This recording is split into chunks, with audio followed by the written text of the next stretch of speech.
Yeah. Splattered on the cement road.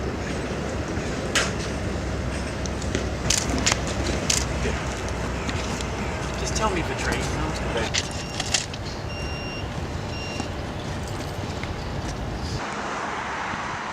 It's not a matter of if, it's a matter of when. Yeah.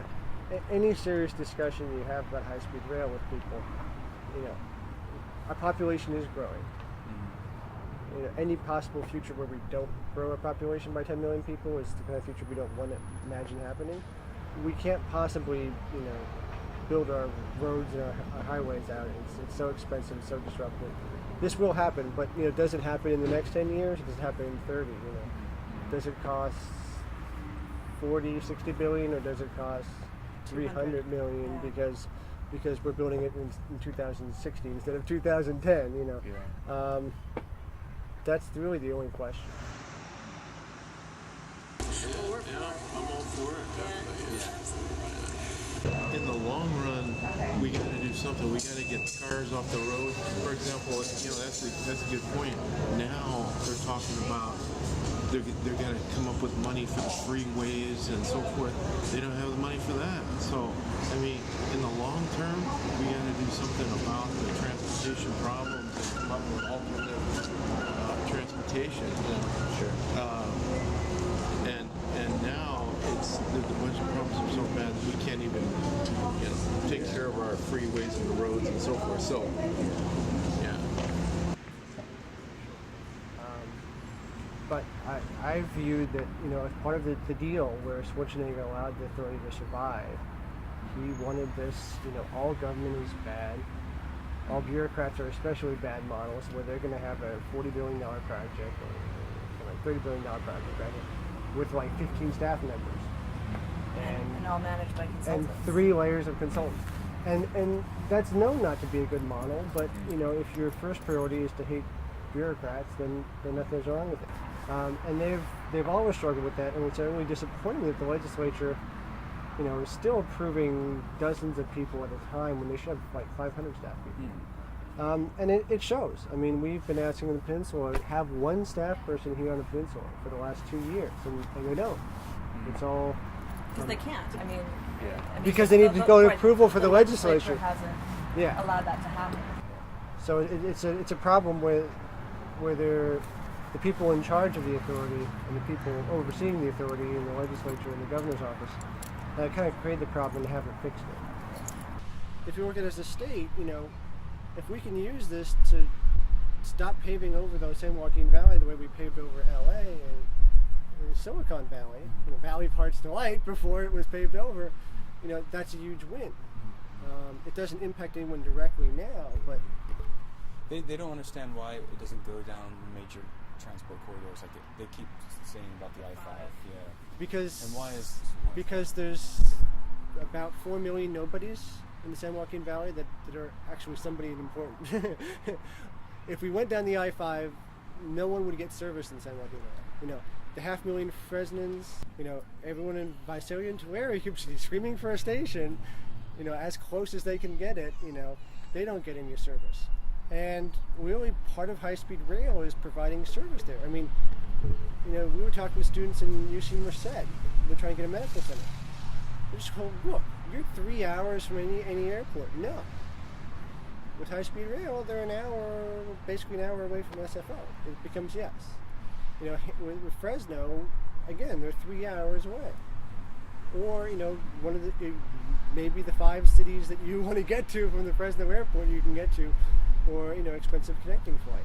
So for them, it's a transformative impact, and with so much growth happening there, with millions of people there already, it's important to be served. And people in the Bay and LA are like, look, I drive on the 5, there's nothing there. Just go, But that's because you drive on the 5, and you see the concentrated feedlots, and you're like, this is the San Joaquin Valley, smog and stinky cows, and you don't see the millions of people on 99. But they're important too. The Tea Party was out there screaming, government's broken. So I'm like, well, high-speed rail is cheaper than freeways and airports. They're like, well, then build nothing. Until we pay off every cent of our debt, build no freeways, build no airports, build no rail, we're broke. And that's the answer to every question in every issue. Government finance is not the same as personal finance. And you hear all these, the Tea Party politicians who love to say, when a family has income issues, they cut back, they tighten their belt, they say, oh, we're not going to take that big vacation, we're not going to, spend that money, and this is the same situation. We have to tighten our belts. The federal government is not going to go broke unless the Republicans refuse to raise the debt ceiling, right? Otherwise, it is impossible for the government to go broke. So that idea is, I understand the concept, but it's just not valid. It doesn't apply because personal finance and government finance are not the same thing. Plus, if we did that in the middle, the Republican President Lincoln, in the middle of the Civil War, would have never said, Leland, that's a great idea, let's build a transcontinental railroad. He would have said, the heck with it, we're fighting a war, we're killing our own people, we'll deal with that in a few decades, and there would be no Stanford, there would be no Palo Alto, there would be no Hanford, no Fresno. None of this would have happened until maybe generations later. I mean, there's an argument, there's historians about whether or not transcontinental railroad was a good idea or a bad idea. It was an extremely expensive idea where they had nowhere near the money they needed when they started. But what did it create? I mean, it created the California we have here. I mean, it created Palo Alto, it created the San Joaquin Valley. There's a reason that the train can go up 99 or BNSF and hit all these towns in a row. It's because the railroad was there and then the towns. If it wasn't for spending money we didn't have while in the World War, we weren't sure we were going to win, and then spending another 2 decades trying to finish it, what we started, California as we know it wouldn't have happened.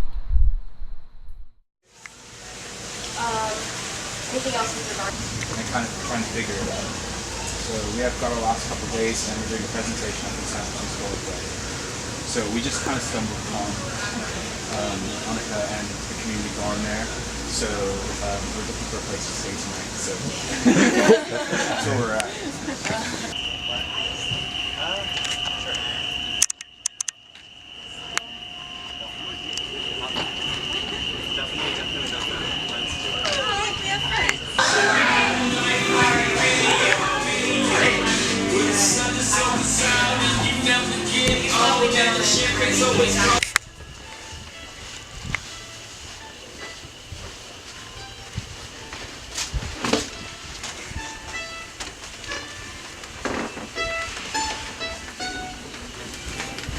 Hey, yeah, something cool to stay.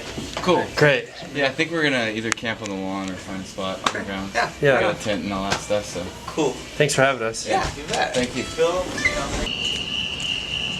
just go down the street.